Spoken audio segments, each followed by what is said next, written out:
Ijaaree hindiiguu alaa dhufaatu diigongo tijaaruun nutti ulfaate diiguun nutti salphateetti kanaaf keessi koo dhiigaay keessa kiyyattan dhiigana waraana nuun dhiiguutti haalli natti jabaattu solii gadi sin fiiguutti du'eetan bada malee tijaarsa hayyuun diiguu tijaarsa hayyuun diiguu tijaarsa hayyuun diiguu Ajjeesaa gaafa makkoo tajjeesaa gaafa makkoo kamirgaa facha baatu isa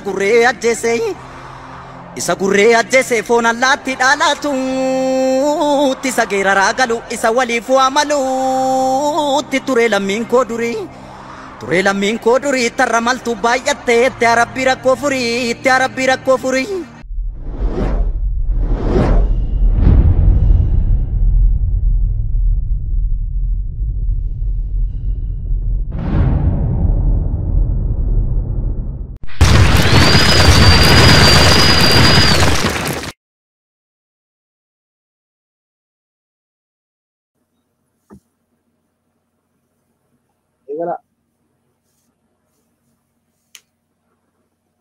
Toleen jalqabna nagaa.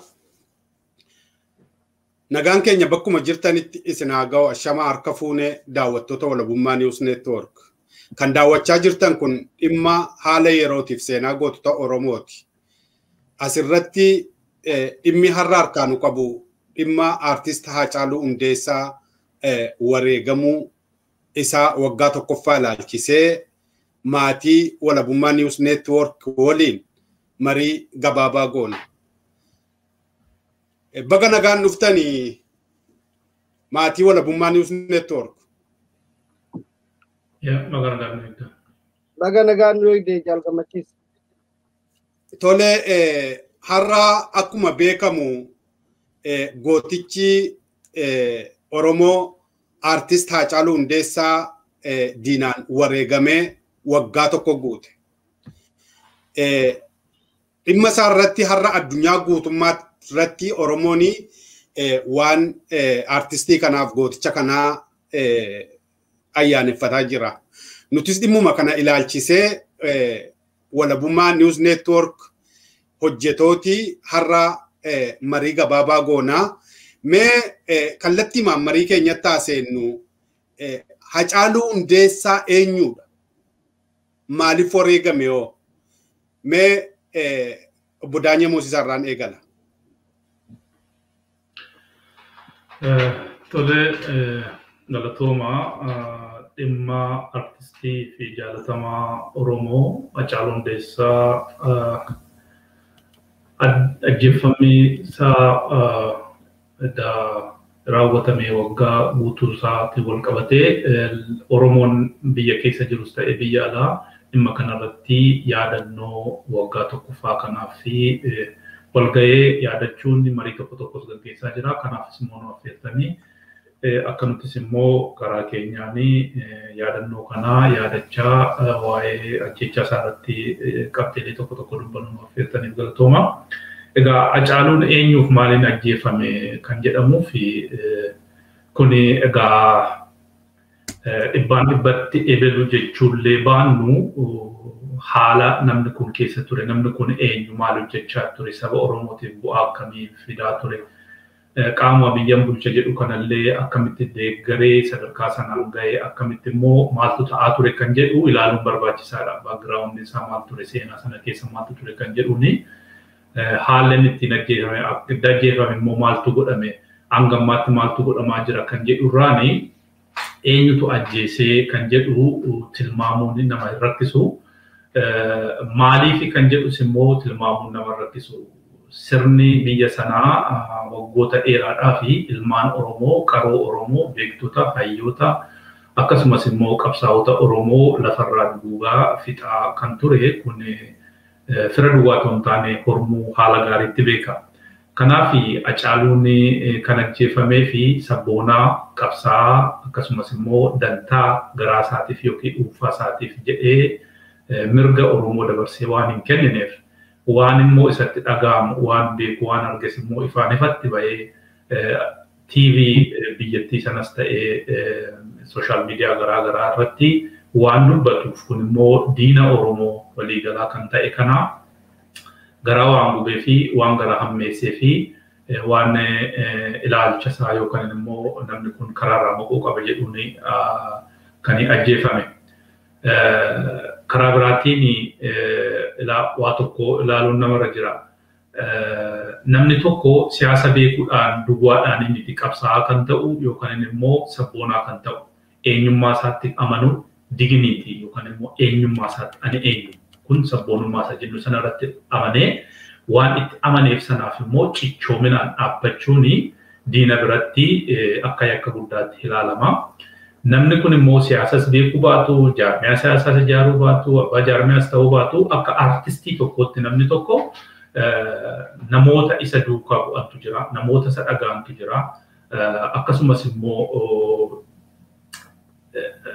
dhiibbaa hanga tokko fiduu danda'a jechaadha. Maaliif waan artistii jaalatamaa waan ta'eef yeroo tokkotti namoota baay'ee iddoo tokkotti walitti qabuun karaa sirbaatiin, karaa sagaleetiin waan barbaade sana ergaa Oromoo yookaan quuqama Oromoo yookiin sagalee Oromoo gurra Oromoo bira darbee gurra Ormaa bira waan ga'uu fi in sodaatama jechaadha namni akkanaa. Maaliif namoota kana walitti gurmeessuudhaan jijjiiruu danda'a, dhimbiibuu danda'a, gara tokkotti sochoosuu danda'a. Kan akka siyaasaatti namni siyaasaa tokko illee jijjiiruu hin dandeenye artistiin tokko jijjiiruu danda'a jechaadha. Hojii guddaa hojjeta.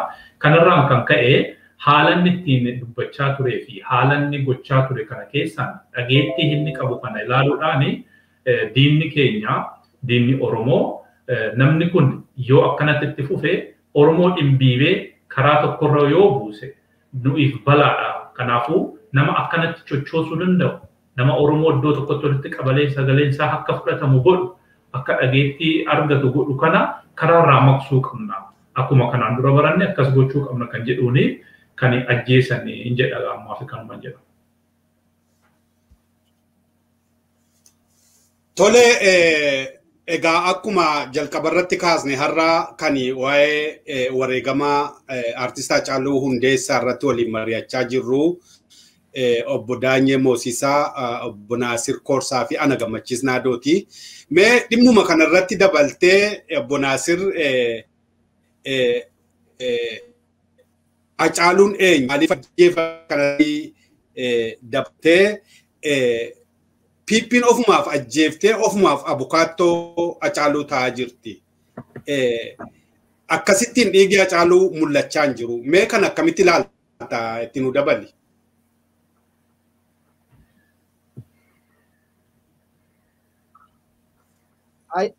Hayyee baay'ee galatoom jaal Gammachiisi.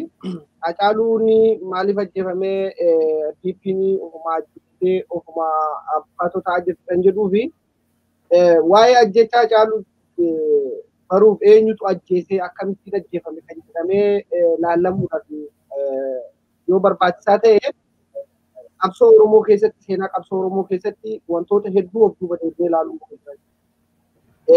Bara dargii keessa dargiin akkuma beekamu nama jaalatamaa fi jabaa Oromoo kan uummanni Oromoo irratti abdii qabaachaa ture. Jeneraal Tafarki bakkuma inni walgahiirra jiru walgahiirra waamanii battaluma tokkotti ajjeesanii Oromoon gaafa sana hiriira nagaa biyee hiriira nagaa sanis akkaataa itti dhufee falmiin bakka waan Tafarii yaadaa ture waan uummanni Oromoo gaafachaa ture sun deebii akka argatuuf ture. So kanaaf dargiin yeroo sanatti Tafarii bantii ajjeesuudhaan gootoowwan Oromoo fi beektota Oromoo fi akkasumas barattoota fi barsiisota Oromoo mataa isaanii gadi cabsee jiru. Mataa isaanii gadi cabsee waggaa 17 guutuu biyya san keessatti dhiiga dhangalaasaa lafee cabsaa ilmaan Oromoo bifa kanaan gaaddiduu isaanii sodaachaa akka namni waa'ee mootummaa dargii hin dubbanne yookaan gaaffii hin kaafneef kanaan uummanni sun si'uma tokkoon uummata Oromoo jilbiifachiisee jechuudha. Qalbii Oromoo cabsee jechuudha. Kanaaf jecha yoo as dhufnee bara wayyaanitti immoo bara wayyaanii keessattis wayyaaniin bara 1992 akkuma aangoo qabattee eega aangoo qabattee raawwattee booda Oromoon hin ta'u jedhee gaafa finciluudhaaf yaada adda addaa kaasaa jiru.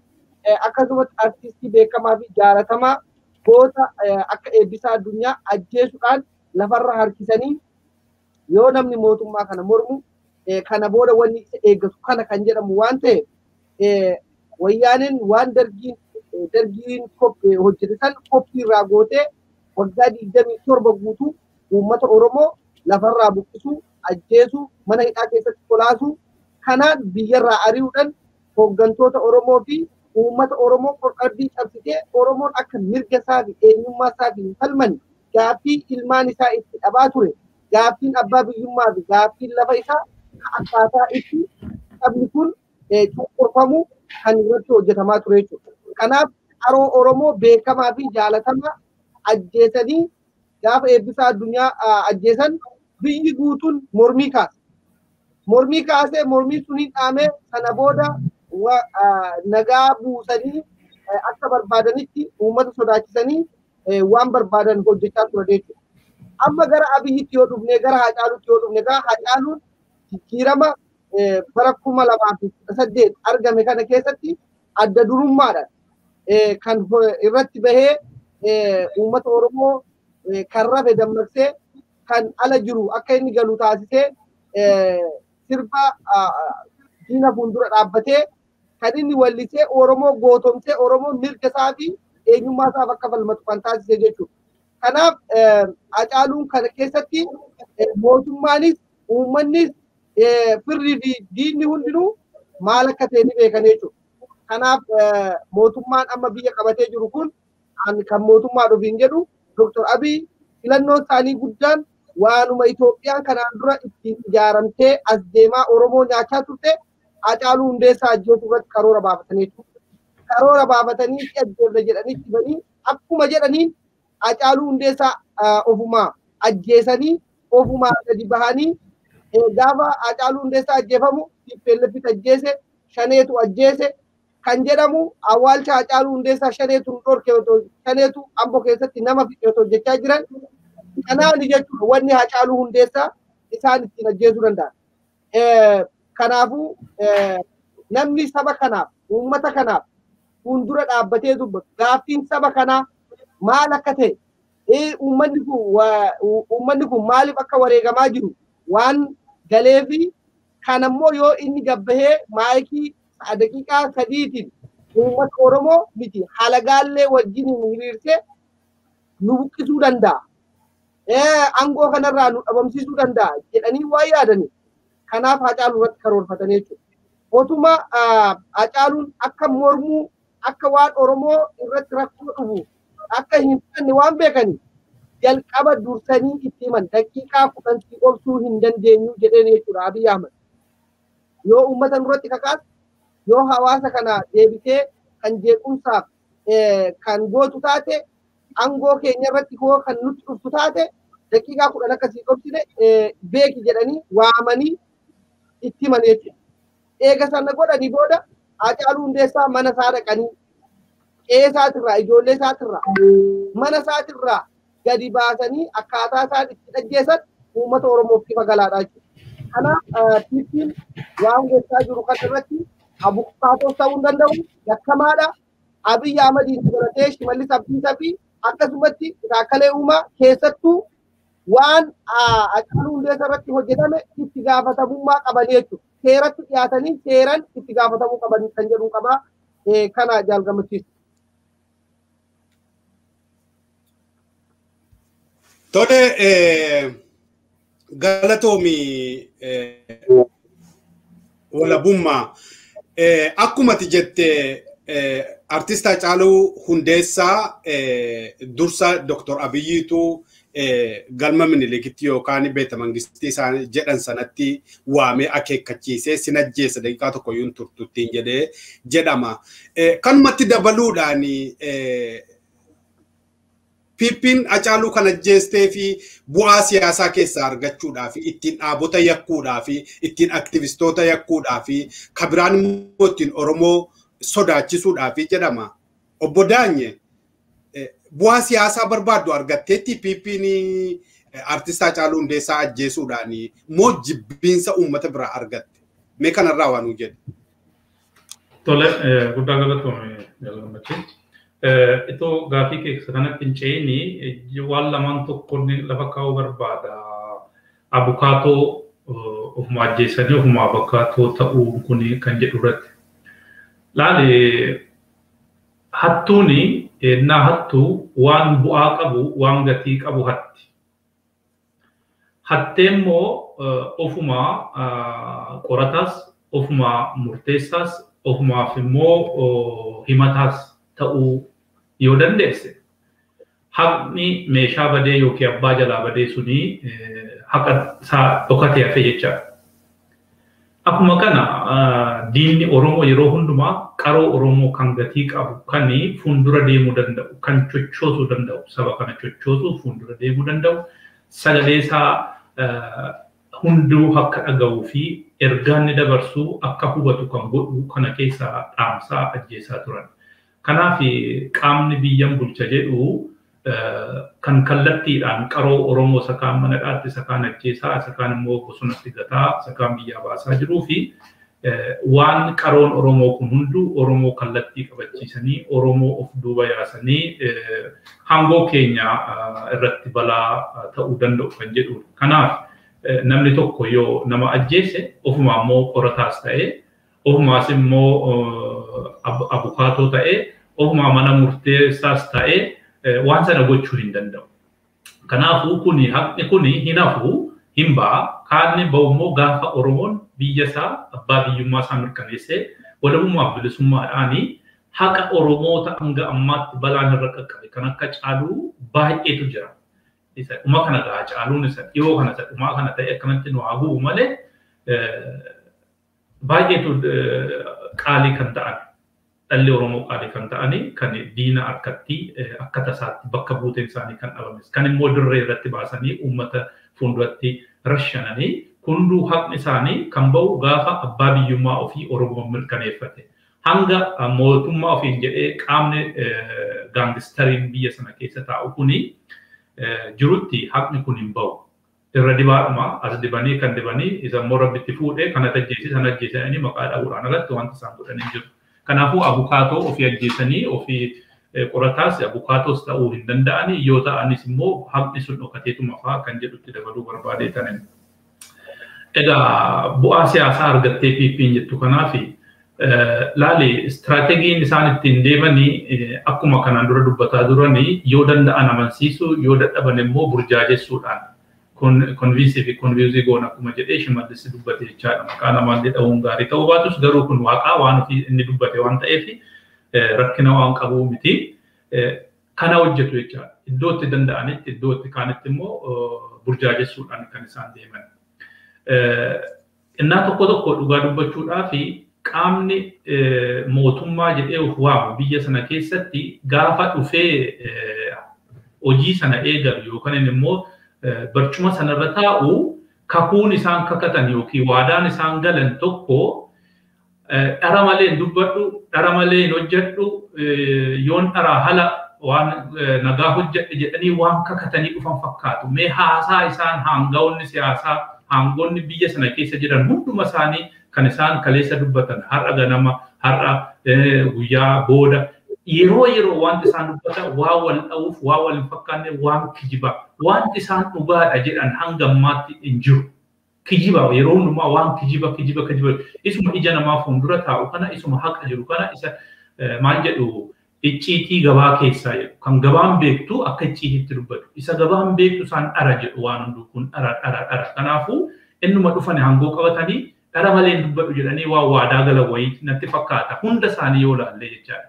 Waanuma ija namaatti argamu yeroo ammaatti waa dhoksuu hin dandeessu.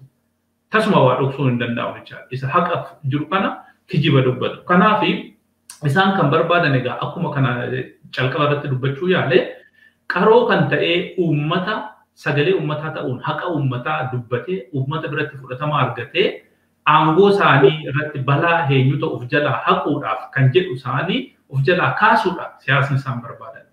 Argatammoo hin arganne bu'aa kan jedhuuf hin arganne ittuu balaa fide malee. Isaan kan yaadan nama kan of jalaa kaafne isaan immoo qabannee namoota biraa kan isaan deeggaran kan isaan wajjin deeman kan isaan wajjin wal utuban mari'atan hundumaa mana dhaatti oguurre isa kaanoo biyyaa baqachiifne intas gabbaa ni kaan hin sodaataa mana isaatti deebi'aa nuti sanaan booda akka barbaannetti kaayyoo barbaanne sana immiyyee minilik sana yookaan immoo sirna durii sana amantaa tokko afaan tokko maal tokko kan jedhu sana seeratti deefna seera sana sin jijjiirra kan jedhu kan karoorri isaanii siyaasa bu'aan isaan barbaadan garuu immoo bu'aan isaan barbaadan istimeetili laphee Oromoo beekuu dhabuurra Oromoon sadarkaa yeroon ammaa sadarkaan Oromoon irra jiru keessumaayyuu qubee generation sadarkaa maalirra akka jiru ijoollee waggaa 30 waggaa 40 as jiran kuni tasuma ammun fedhe waan fedhetti himtu waan fudhachuu hin dandeenye kana haqa kana baruu dhabuu isaaniitu dogongora guddaa yookiin yakka guddaa keessa isaan galcheechaa. Kanaaf bu'aan isaan yaadan suni deebi'ee diinummaa isaaniitti ta'e deebi'ee yakka isaanii kiba baasee jechaadha. Caalatti rakkoo keessa isaan buuse caalatti akka sobaan guyya guyyaan sa'a sa'aatiin yookaan immoo sekendiin anillee soba duwwaa akka sobanii fi sobum kana itti fufanii addunyaan illee kanii mirkaneessee sobaan kan beekaman gochuudhaan isaan ga'e. Kanaaf gabaabsumatti yeroo seevis gochuuf gabaabsumatti wanti irraa dubbatan jiru. Wanti isaan dubbatan hunduu kijiba. Bu'aan siyaasaa isaan caaluus ta'e namoota biraa ajjeesuun argatan tokkollee hin jiru. Kan isaan yaadan waan biraati garuu isaanumatti deebi'ee haqni kuni isaan saaxilee rakkoorra isaan buuse malee bu'aan isaan argatan hin jiru. Guyyaa tokkos haa ta'u baatii tokko yookiin waggaa tokkos haa ta'u umuriin isaanii aangoo sanarra dheeratte.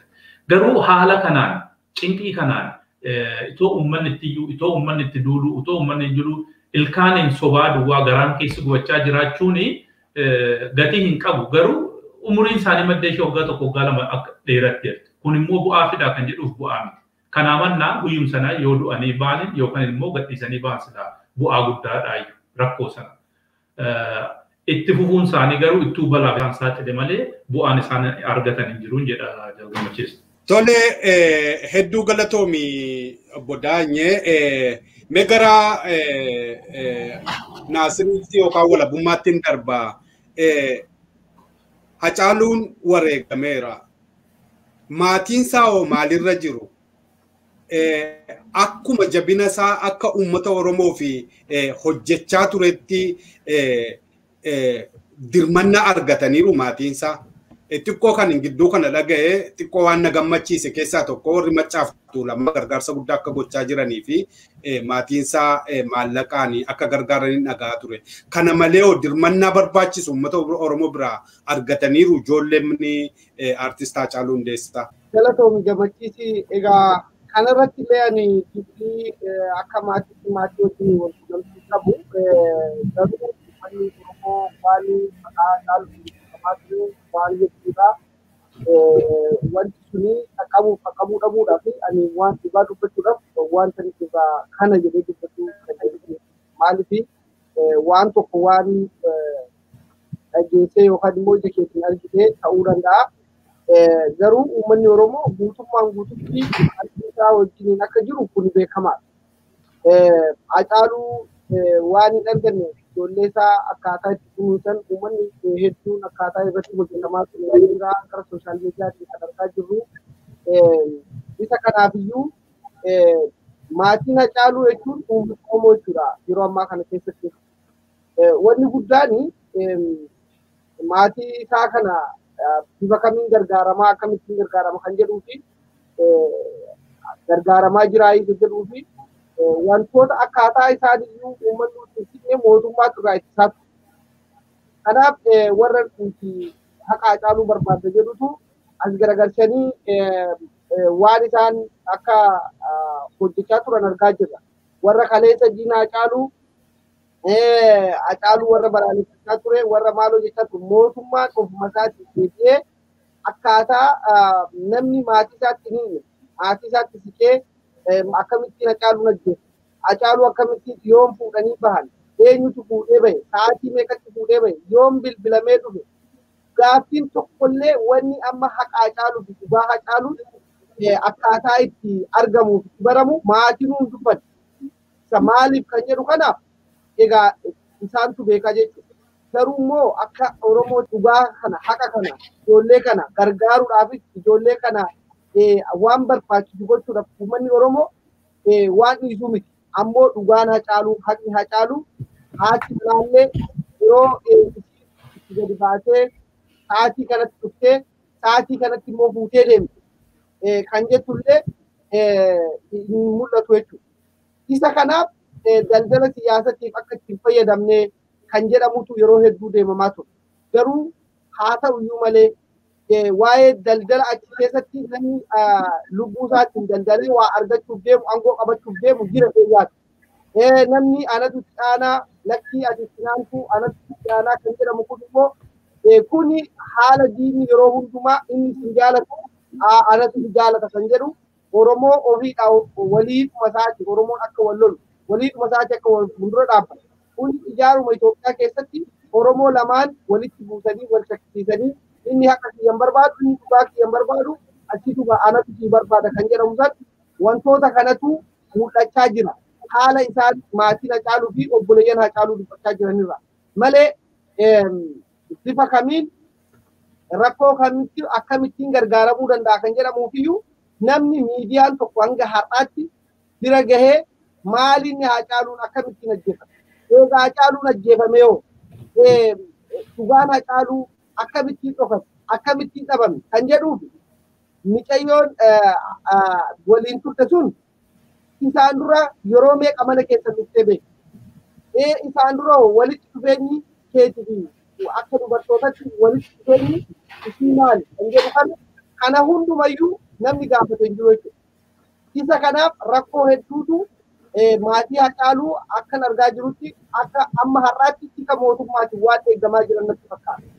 Kanaaf namni isaanitti waan tokkotti fakkaatu ammoo rakkoonni yoo jiraatallee uummanni Oromoo bira dhaabbate jedhee yaada.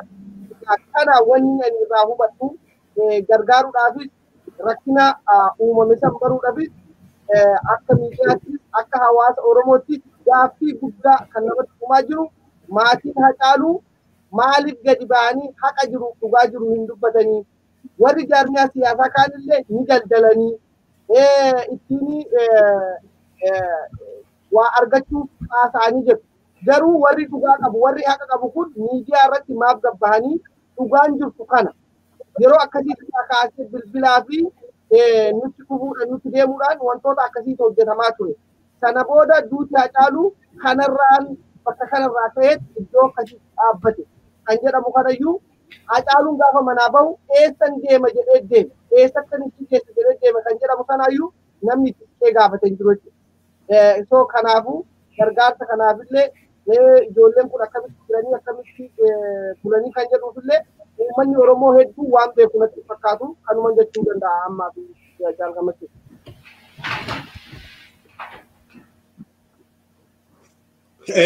Tole hedduu galatoomi baay'ee kaastee akka jedhamutti gaafa Hacaaluun wareegamuyyuu Hacaaluu akka sirnaan isaan hin awwaallannee fi warri Hacaaluu ajjeese dhiibbaa guddaa godhanii akka barbaadeetti dhossanii awwaaluu yookaan immoo gara barbaadeetti geessanii akka tokko gochaa turan. Kanaaf dhiibbaanii gama warra PP yookaan Hacaaluu ajjeeseetiin isaanirra akka jiru baay'ee ifaadha. Kana malee kan hin kaasee fi irra guddaa kan dubbatamaa jiru manni ijoolleen isaatiif fi manaansaa yookaan maatiinsaa keessa jiraatan mana isaan malu miti kan jedhu dhaga'ee miidiyaa irratti dheengaddaa OMN irratti Piroofeesar Mahammad Hassan fa'aa mari'achaa tura waa'ee kana irratti. Kanaaf hin gaafadhee uummanni Oromoo alaaf keessaan Hacaaluu maatii Hacaaluu ga'uu dadhabeeti kan jedhu fan kaasee hedduu galatoomi. Walumaa gala du'a Hacaaluun wal qabatee namni baay'een wareegameera. Namni baay'een isaan garraattiidhaan dararamaa jira. Artist Hacaaluun durasi sanyii daguudhaan Oromoo irratti geggeeffamaa isaasis geggeeffamaa jira. Garuu kan saati wal qabateen namoonni baay'een sababa kanaatiin wareegamaniiru, namoonni baay'een dararamaa jiru, namoonni baay'een hanga har'aatti illee badanii dhokatanii jiraachaa jiru. Dhimma kana ilaalchisee Oromoon maal gochaa jira? Akkamittis immoo ajjechaa fi sanyii duguggaa fi dararaa kana ofirraa qolachuu danda'a Bodaanyi? Tole galatoomi. Yaa ajjechaan Oromoodhaa fi ajjechaan Oromoo irratti gaggeeffamaa jiru haaraa miti. Garuu haaraa kan ta'e haala ittiin ajjeesanii haala sukkanneessaa ta'ee fi kan kanaan dura baratamaa hin turre jechuu ni dandeenya. Haa ta'u malee ajjechaan kun egaa guyyaan baay'inni isaa dabalaa. Yeroo ammaa keessumaa jaarraa 21ffaa keessatti dhala namaa tokko haala kanaan ajjeesuun, haala kanaan mirga isaa sarbuun qaama biyya bulchu tokko jedhurraa tasuma kan eegamu hin turre. Garuu immoo qaamni biyya bulchu jedhu kuni jaarraa 21 keessa otoo hin taane jaarraa 16ffaa 17ffaa keessa jira. Yaada isaarraa, ilaalcha isaarraa kallattii itti deemu kanarraa waan ta'eef. Kanammoo Oromoon egaa durumarraan kaasee sadarkaa garaagaraa irratti qabsaa'aa ture, mirga isaatiif jedhee lubbuu isaa aarsaa gochaa tureera. Ajjechaa ilmaan Oromoo, qaroo Oromoo ta'an kanarratti yeroo yeroon baay'inaanii fi irra deddeebiidhaan godhamaa jiru kana Oromoonni hunduu jechuu yoo baanne harki 95 waan sirriitti hubate natti fakkaata. Karaan isa baasus immoo maal akka ta'e ni beeka. Haa ta'u malee waan isa baasu kana rakkoo kana keessaa bahu ajjechaa kana ofirraa dhaabuudhaa fi qeesaa irratti horma ta'uu, qeesaa irraa buqqa'ee godaanuu yookaan immoo qubattootaa fi nafxanyootaa fi akka ergamtuu ta'ee jiraachuurraa kan bahuu danda'u qabsoo isaa itti cimsee fufeedha. Qabsoo isaa itti cimsee fufuudhaaf immoo wanti isaan sadan kan keessaa maaltu jira yoo jenne Oromoon yeroo baay'ee mirgi isaa dhiibamee keessumaayyuu magaala keessaa dhiibamee gara baadiyyaatti akka bahuu fi magaala keessaa naa dhiibamtee gara baadiyyaatti baay'inaan jiraattu informationii argachuun wal qunnamtii akkasumas immoo teknooloojii baranee kana wajjiniin waliin ta'uun rakkisaa ta'a duubatti si harkisa jechaadha. Akkumas karaa dinagdeetiin hojjechuudhaa fi teknooloojii wajjin wal beekuu haala yeroo haala addunyaatti jiru wajjin wal faana hubachuu sira jira. Kanarraayis Oromoon baay'inaanii akka duubatti harkifatu kan godhe keessaa baadiyyaa keessatti ariichuudhaan magaala keessa ofii isaaniitii warri nafxanyaa qubachuu isaaniitiin. Kun immoo dhiibbaa guddaa irratti fideera. Ta'us garuu Oromoon 2014 irraa kaasee dammaqinsa guddaan keessumaayyuu qubee jenereeshiniin ijoolleen dargaggoonni kuni qeerroof qarreenii ilaalcha addaa mana barumsaa irraa qabatanii carraa qunnamtii garaagaraatiin teknooloojii garaagaraa fayyadamuunis ta'e haala addunyaan itti jiraatus ta'e mirgi namaas maal akka ta'e haalaan hubachuuf akkamitti addunyaan jiraata keenya adda maaltu godhe kan jedhurraani keenya immoo maaliif akka biyya saba biraa akka guddachuu dadhabne maa mirgi keenya dhiibame maaliif buqqaan maaf ajjeefnuma kan jedhu gaafiin kun sammuu isaanii keessatti yeroo hunda waan naanna'ee mirga isaaniif immoo lubbuu isaanii dabarsanii hanga kennanitti isaan geessisee falmarra ga'anii mootummaa sana jigsanii mootummaan dhufe kunis immoo kan sana caalu ta'ee dhufe. Kanaafuu akka ajjechaan akkasii gara fuulduraatti ittiin fufne akka guyyaa guyyaan boonne Oromoo ittiin fufne haati Oromoo abbaan Oromoo dhalli Oromoo godaanuun buqqa'uun ittiin fufne gochuudhaa fi ammas harka wal qabatee mirga isaa sana gonfachuudhaa fi mootummaa abbaa irree kan ofirraa kaasee sirna isaa malu sirna Oromoof malu kan ofii isaatiin filate kan naa ta'a na bulcha jedhe yoommoo akka inni barbaadutti isa bulchuu barbaade kan deebisee aangoo irraa isa kaasu karaa dimokiraatota ta'een kan isa kaasu itti filatee taa'ee qabbanaa tasgabbiidhaan jiruu isaa gaggeeffachuudhaa fi falma kana itti fufuu qaba jechaadha. Falmi kunis immoo kan jiru akkuma argaa jirru mootummaan kun afaan qawwee malee wanta inni beeku hin jiru. Kan afaan qawweetiin sitti dhufe afaan qawweetiin. Innaa karaa mirgaa sirbuutaan karaa bitaatti qabe kan jedhu wanta akkasiin hojjetu jechaadha. Abbootiin amantii yookiin abbootiin gadaa yookaan namoonni tokko dhimma dhuunfaatti jedhanii Oromoo duubatti harkisaa kan jiran hin mul'ata.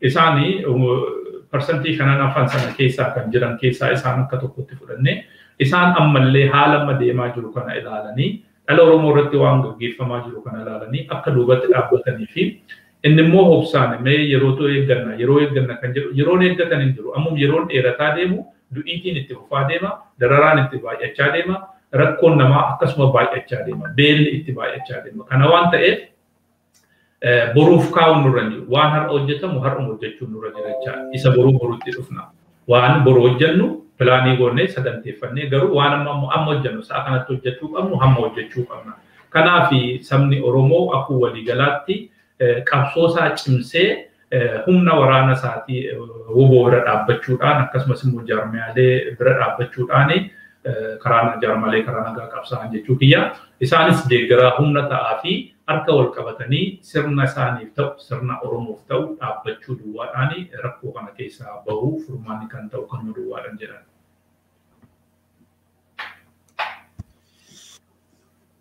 Tole hedduu galatoomii egaa dhimma Hacaaluu Hundeessaa kanaan wal qabatee akkuma beekamu gaddi keenya dachaadha.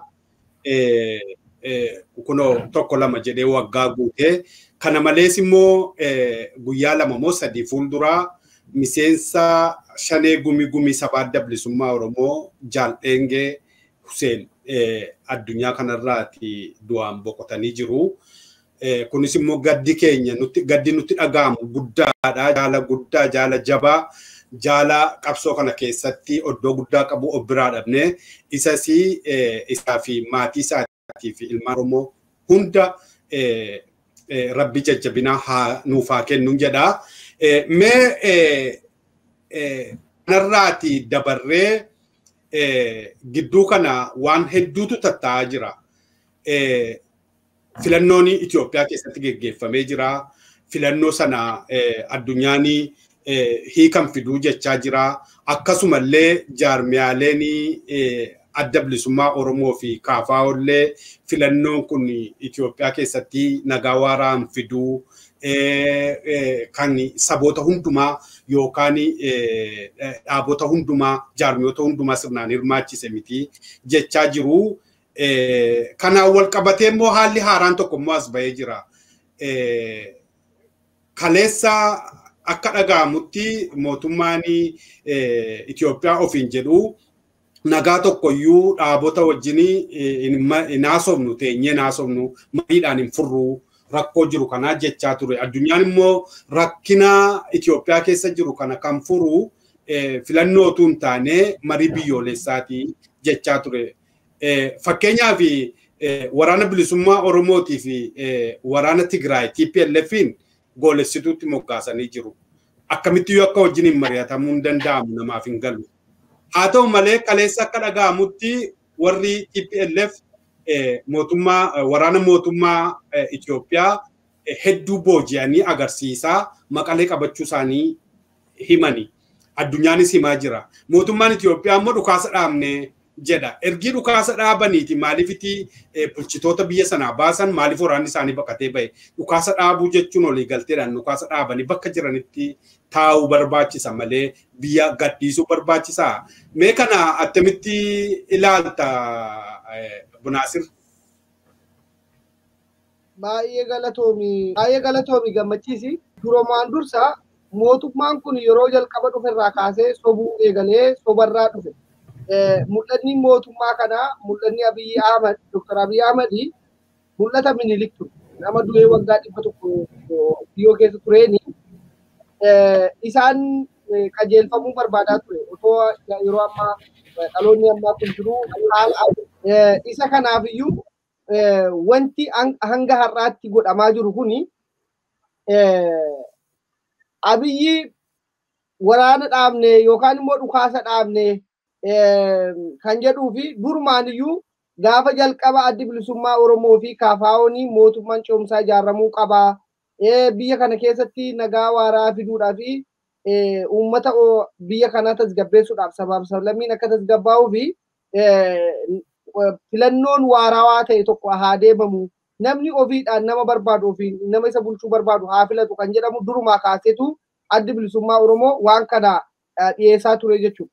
Gaafa isaan kana jedhanii isin deeggartoota juntaati deeggartoota shaneeti kan jedhamuuni hooggantoota fi hanga dhaqanii waajjira adda bilisummaa Oromoo cufanii hayduree adda bilisummaa Oromoo ukkaamsanii mana keessatti gadi bahuu fi ol bahuu dhorkanitti sadarkaa kana gubbaarra hanga ga'anitti lakkii wanni teenya jara kanaa wajjin mari'annu hin jiru.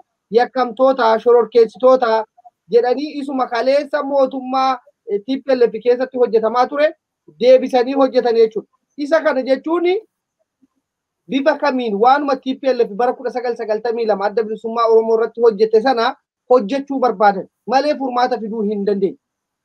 Namoonni isaan kana keessa amma Dr. Abiy faa wajjin namni hubannoo qabu namni biyyi kunii fi hawaasni kun gara fuulduraatti haa deemtu kan jedhu jira jedhee yaada.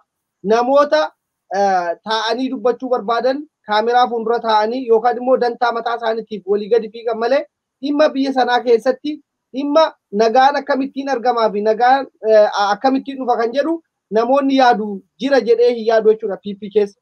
Otoo jira ta'e gaafa addi bilisummaa Oromoo waamicha dhiyeessu sana waamicha sana fudhatanii seeraan taa'anii waan kana irratti mari'atu turan. Kanaaf gaafa addi bilisummaa Oromoo waan kana dhiyeessu adda bilisummaa Oromoo bakka lamatti cabsuudhaaf yaalii godhate. Ittiin milkoomne. Maaliif wanni maarii jedhamu kun jara kana ofirraa laamsheessuun jara kana ofirraa dhabamsiisuun isaaniin cabsina kan jedhamu. Adda bilisummaa Oromoo cabsuurra ofii isaanii bittinnaa'anii argaman jechuudha. Amma Maqalee keessatti wanti isaanii dhukaasa dhaabnee jirra kan jedhanii fi kanaan dura dhabamaniiru. Juntaan kana booda hin jiru.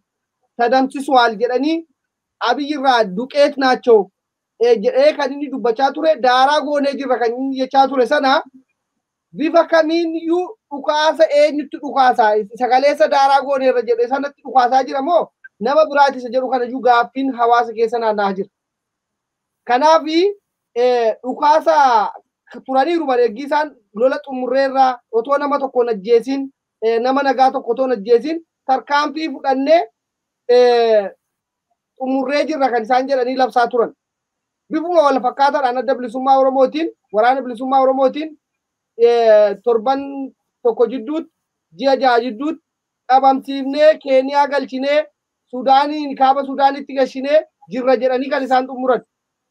Dhukaasni kuni yeroodhaa yerootti soba dadhabuu isaaniiti. Yeella'uu dadhabuu isaaniiti. Namni maalluun jedha hawaasa kana fuuldura dhaabbannee galgalaa ganama yeroo akkasitti sobnu maalluun jedha addunyaan maalluun jedha jechuu dadhabuu isaaniiti. Abiyyi sobee dadhabee amma namoota biraa as baasee sobaa jechuu ni eegala. Maaliif kan isaa dadhabameera. Addunyaan guutuun sobduudha jedhee waan jedheef. Kanaafuu walumaa galatti Itoophiyaan hin jirtu durumayyuu miidiyaadhaan turte. Waggaa sadan kana guutuu kan uummata bulchaa turanii miidiyaadhaan malee ajjechaadhaan malee lafarratti seera gadi buusanii seera diriirsanii karaa paarlaamaa kamtu murteesse lola kana banuudhaaf lola kanas xumuruudhaaf xiyyaara kaasanii uummata kana dabaddabuudhaaf waraana biyya biraatirraa fidanii uummata kana akkasittiin ajjeesuudhaaf paarlaamaa kamtu murteesse moo paarlaamaa kamirratti murtaa'ee waraanni kun haa dhaabbatu jedhan. Abiyyumatu ofii isaatiin dhaabneerra jedha jalqabneerras kan jedhu Abiyyidha jechuudha. Kanaaf akka seeratti silaa paarlaamaa walitti dhufee rakkoo kana gubbaarratti uummanni otoo argu yaada namoota achirratti kaasanii mari'atanii kanaafiyyuu waraanni kun dhaabbachuu qaba kan jedhee murteessuu qabu paarlaamaa irra ture. Amma garuu abbaadhuma fedhetu miidiyaa waan isaan harka jiruuf miidiyaa irratti gabba'ee waraanni dhaabbateera jechuu danda'a. Kana caala isaan ammayyuu 4 kiiloo kana keessayyuu kan isaan jiran miidiyaa kanaan qofadha. Malee akka seeratti akka caasaatti caasan isaanii Finfinnee keessa caasaan mootummaa hin jiru. Mootummaa kanatti amanee namni bahee galaan jiru. Mootummaan kuni Finfinnee bulchaan jiru.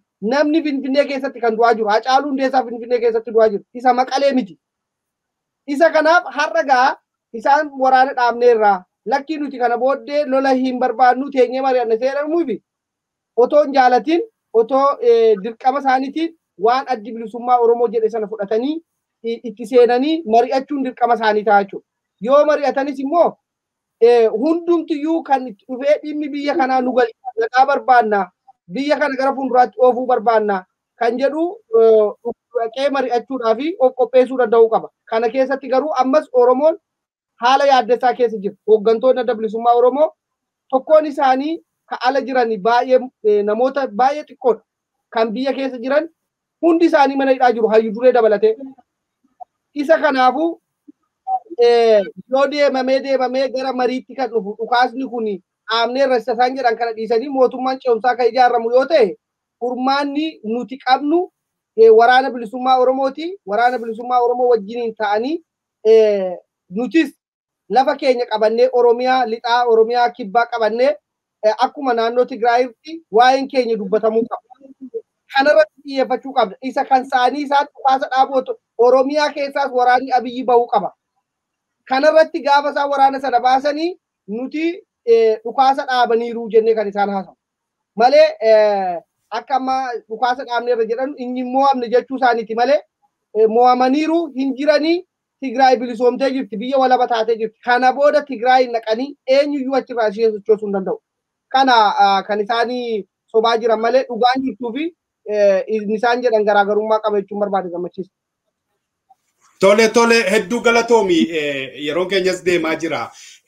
Akkuma jedhame jarri waraanaa Tigraay irratti godhamaa kan jiru kana humna waraanaatiin jarri waraanaa Eertiraas waraanaa PP garmalee rukutaniiru hedduu booji'aniiru.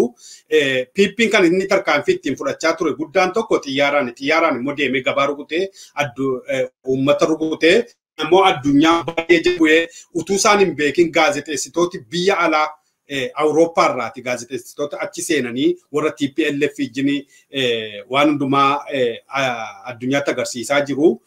Kun kana ta'ee utuu jiru daanyeen gaafadha. Nagaa waaraa fiduudhaa fi marii biyyoolessaa barbaachisaa lolli dhaabachuu barbaachisaa jedhame.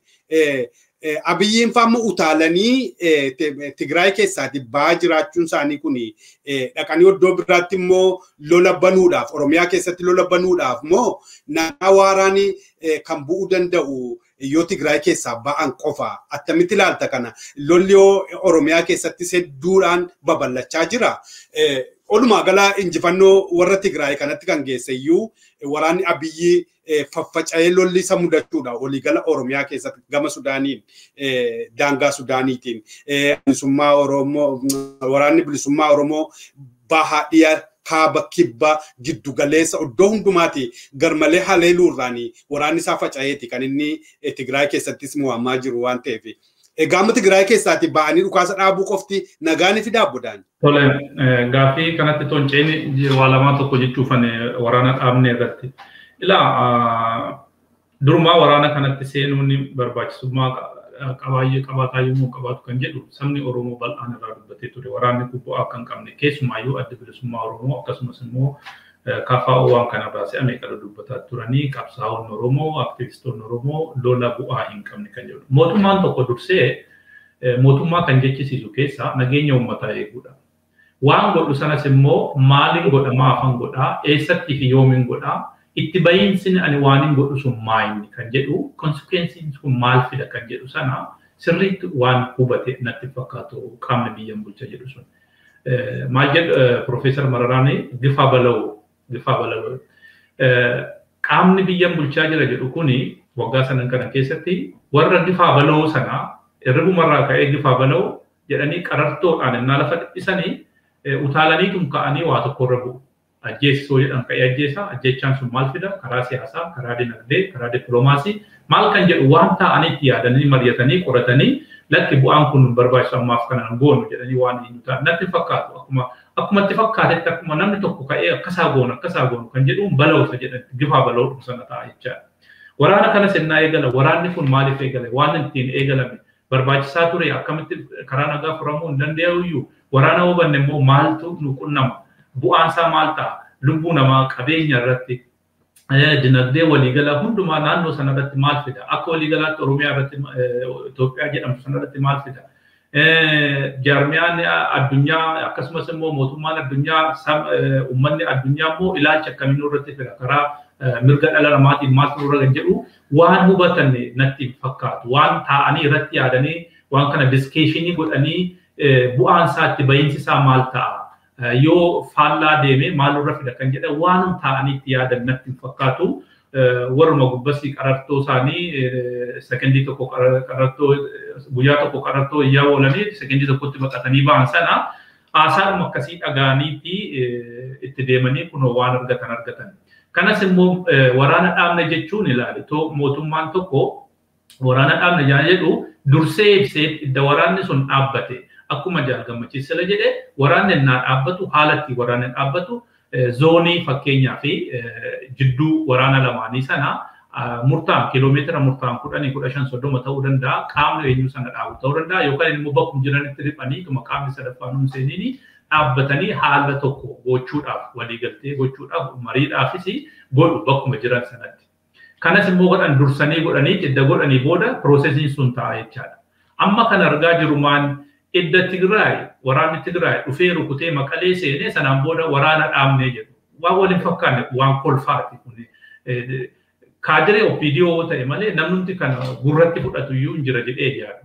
Idda rukutamtee kuftee iyyuu lakki waliin gala jedhee tanin kufe jechuun bu'aan qabu. Nama tokko naa wal'aansoo wal qabdu namichi lafaan sidha'ee amma innan dhaabna wal'aansoo dhaabna jettee marinyuutu. Itoo kufiin itoo waliin qabatiin qo'ee hin mari'an akkatti goora seera kanarratti akkatti eenyu deemu jettee lafa keewwatta. Kan biraa immoo iyyuu mootummaan Tigraay yookaan kan Tigraay immoo bulchuu akka nageenya bu'uuf mootummaa federaalaa gaafate jedhu. Maal jechaadha? Anumatu of gaafataa jechaadha. Ofuma kootiin nageenya buusee xalaa ofumatti ergee of gaafata jechaadha. Mootummaan Tigraay kan ammachi bulchu eenyutu achi kaa'e? Abiyyi miti. Abiyyutu achi kaa'e mootummaa federaalaati. Mootummaa federaalaa eenyu waraana dhaabaa jedhee gaafate. Waan kolfaafis waan wal fakkaanne waan wal faana hin deemne. Kanaafuu kuni waan kijibaati waan mo'amneerra jechuu sodaarraan kan ka'e kan dubbatamedha. Kana garamitti deemu waraana kana dhaabanii kan jedhuu fi waraanni kun dhaabbatee waraana achi dhaabu mo'amuudha dhaabbachuu otoo hin taane mo'amanii isa deebi'anii immoo maaltu isaan baasa kan isaan baasuu tokkoof tokko duwwaadha.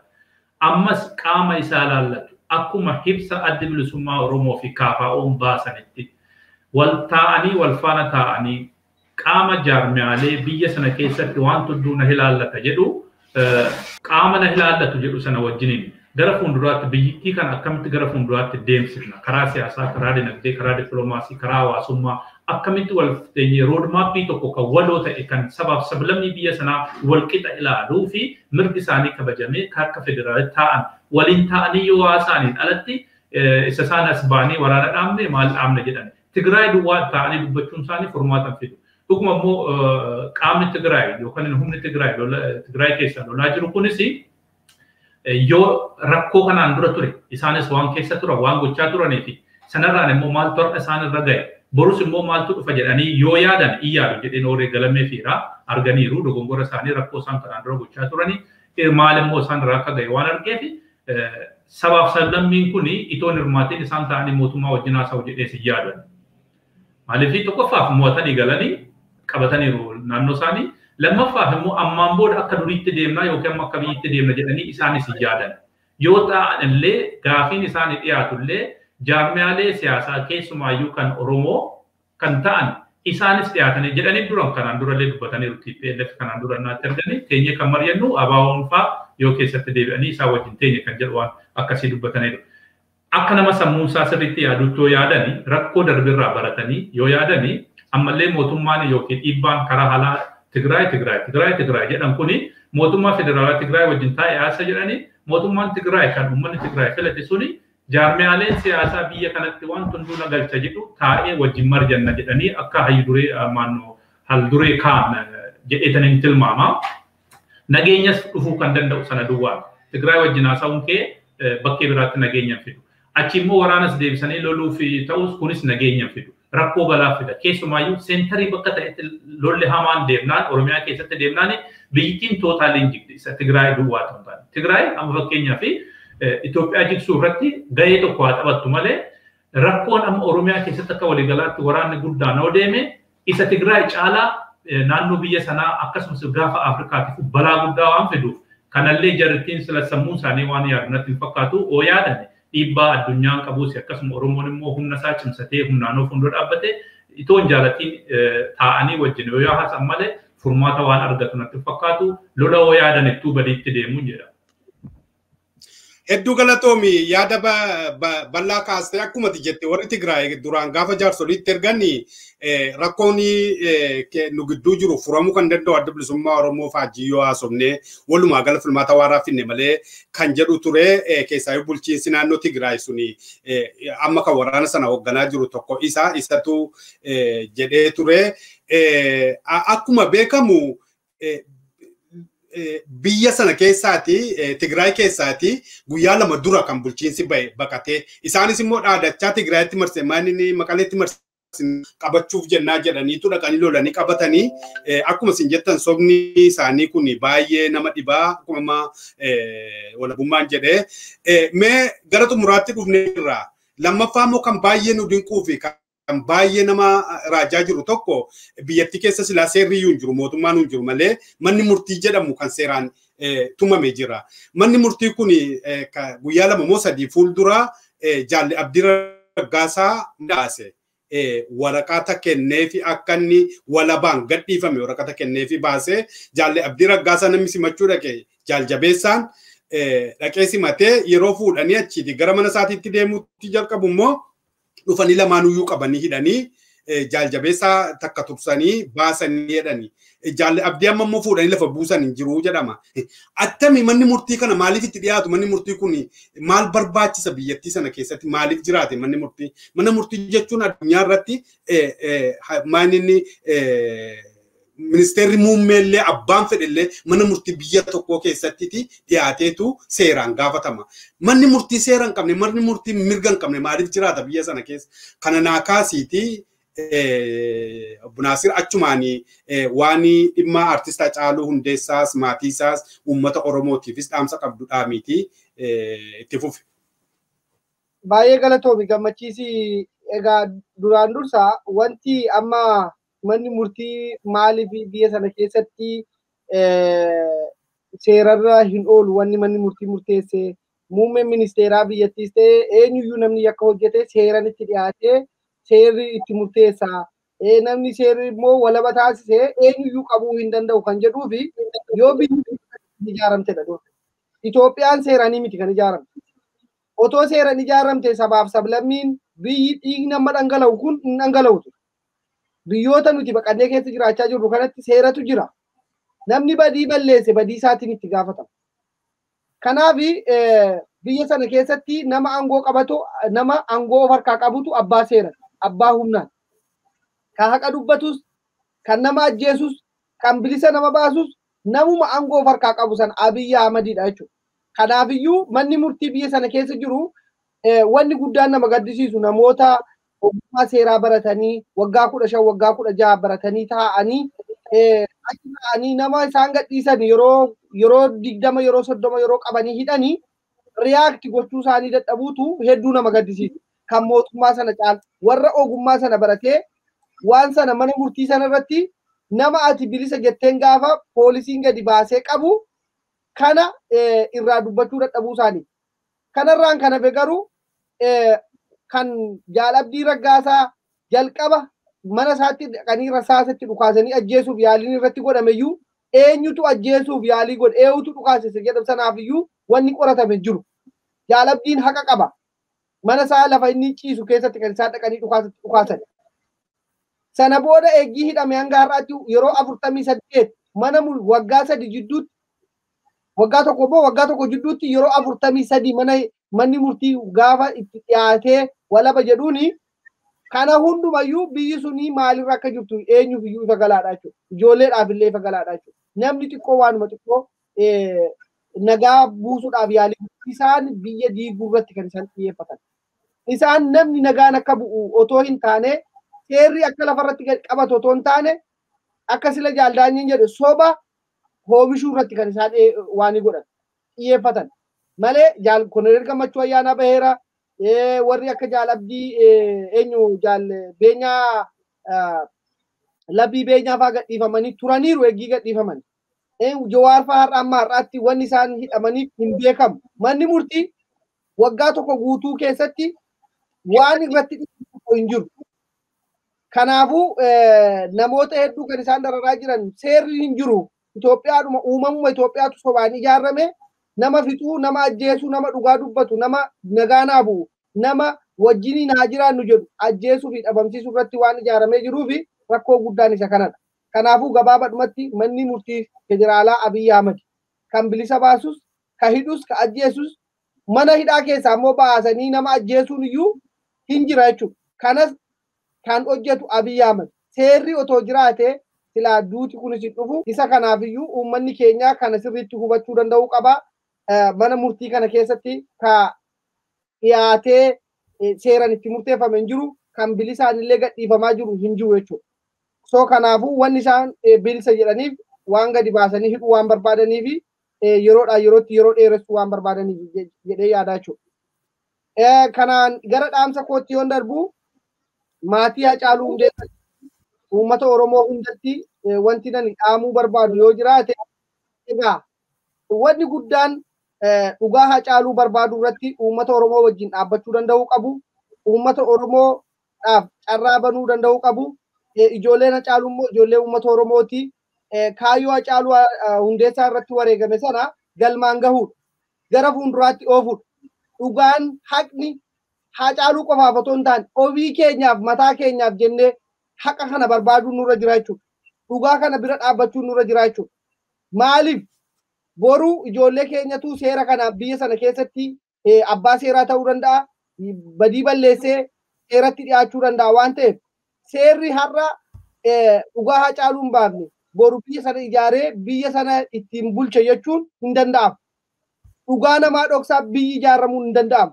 Isa kanaafiyyuu maatii isaa fi hiriyoota isaa fi ijoollee isaa rabbiin obsaa fi jajjabina akka isaanii kennu rabbiin kadhadhaa. Hacaaluu Hundeessaa immoo rabbii jannataan isaa qananiisu inni hin wareegamne. Kan wareegame warra Hacaaluu irratti shira hojjetee Hacaaluun akka wareegamu warra taasise.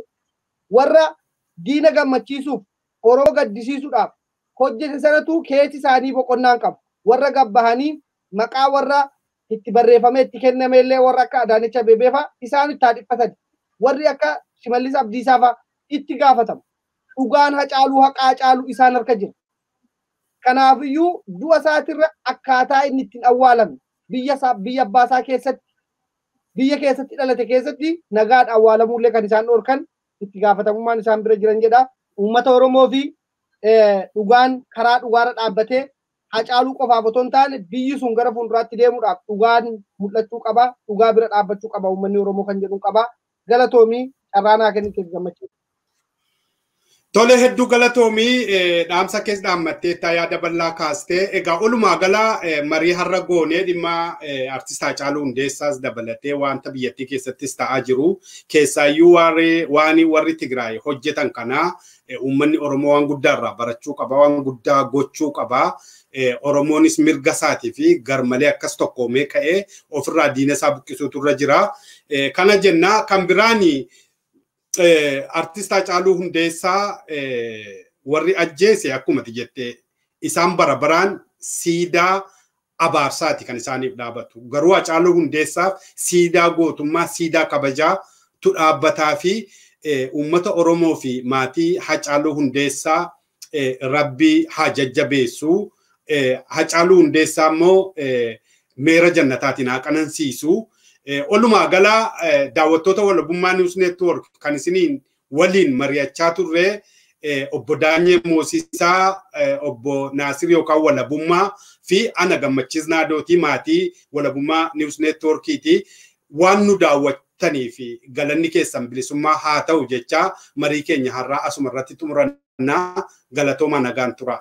Qophii keenya hafan waliin.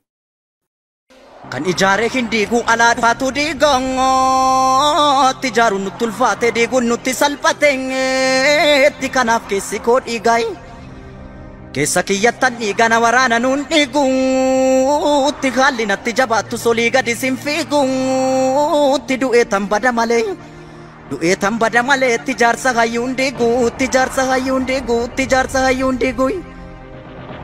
Ajjeesaa gaafa makkoo kan mirgaa facha baatuutti isa gurree ajjeesee isa gurree ajjeese foon allaatti dhalaatuutti isa geeraraa galu isa waliif waamaluutti ture lammiin koo durii ture lammiin koo durii tarra maltuu baay'attee itti arabbii rakkoo furii itti arabbii rakkoo furii.